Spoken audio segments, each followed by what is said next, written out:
ആശാവർക്കർമാരുടെ സമരം 17ാം ദിവസമായിരിക്കുന്നു. പ്രതിഷേധത്തിന് ജനപിന്തുണ ഏറി വരികയാണ്. പക്ഷേ സമരം പൊളിക്കാൻ എല്ലാ വഴിയും തേടുന്നുണ്ട് സർക്കാരും CPIM-ഉം.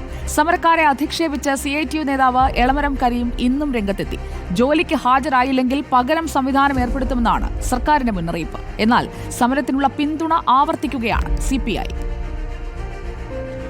ഓണറേറിയവും വിരമിക്കൽ ആനുകൂല്യവും വർദ്ധിപ്പിക്കണമെന്നാവശ്യപ്പെട്ട സെക്രട്ടേറിയറ്റിനു മുന്നിൽ ആശാ വർക്കർമാർ നടത്തുന്ന സമരത്തിന് പിന്തുണ വർദ്ധിച്ചതോടെയാണ് എങ്ങനെയും സമരം പൊളിക്കാനുള്ള ശ്രമങ്ങൾക്ക് സർക്കാരും CPIM-ഉം നീക്കം തുടങ്ങിയത്.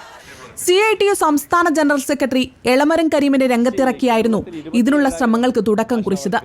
സമരത്തിന് പിന്നിൽ അരാജക സംഘമെന്നും പാട്ടപ്പിരിവുകാരെന്നുമൊക്കെ കഴിഞ്ഞ ദിവസം പറഞ്ഞ എളമരം കരീം ഈർക്കിൽ സംഘടനയെന്ന് അധിക്ഷേപിച്ചാണ് ഇന്ന് രംഗത്തെത്തിയത്. ആശാ വർക്കർമാർക്ക് പിന്നിൽ മറ്റാരോ ഉണ്ടെന്നും കരീം ആരോപിക്കുന്നു. ഒറ്റയ്ക്ക് എന്ത് നേടാനാണ് ഇവിടെ? 27,000-ഓളം ആശാ വർക്കർമാരിൽ ഏതാനും പേരാണ് ഈ സമരത്തിൽ വന്നിട്ടുള്ളത്. അവരെല്ലാം അവരുടെ സംഘടനാ പ്രവർത്തകരൊന്നുമല്ല. ഈ ജീവിത പ്രയാസം കൊണ്ട് ഏതെങ്കിലും വിധത്തിൽ എന്തെങ്കിലും ആനുകൂല്യം കിട്ടിയാൽ തിരക്കേടില്ല എന്ന് ആർക്കാണ് തോന്നാത്തത്? അങ്ങനെയൊക്കെ കുറച്ച് ആളുകൾ പോയിട്ടുണ്ടാവാം.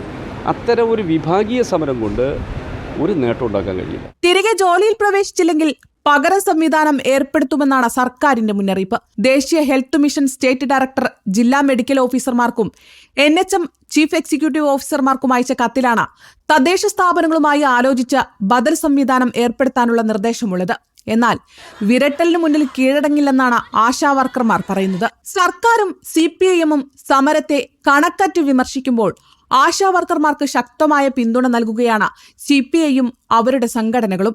ആനി രാജ ഉൾപ്പെടെ നിരവധി നേതാക്കളാണ് സമരത്തിന് ഐക്യദാർഢ്യം പ്രഖ്യാപിച്ചത്. സർക്കാരിനെ രൂക്ഷമായി വിമർശിച്ച CPI നേതാവ് KK ശിവരാമനും രംഗത്തെത്തി. PSC ചെയർമാനും മെമ്പർമാർക്കും ലക്ഷങ്ങൾ വാരിക്കോരി നൽകുമ്പോൾ ആശാ വർക്കർമാർക്ക് പുലയാട്ട് എന്നായിരുന്നു ശിവരാമന്റെ ഫേസ്ബുക്ക് പോസ്റ്റ്. സിനിമാ താരങ്ങളടക്കം നിരവധി പേരാണ് ആശാ വർക്കർമാർക്ക് പിന്തുണയുമായി സമരവേദിയിലേക്ക് എത്തുന്നത്. News desk reporter.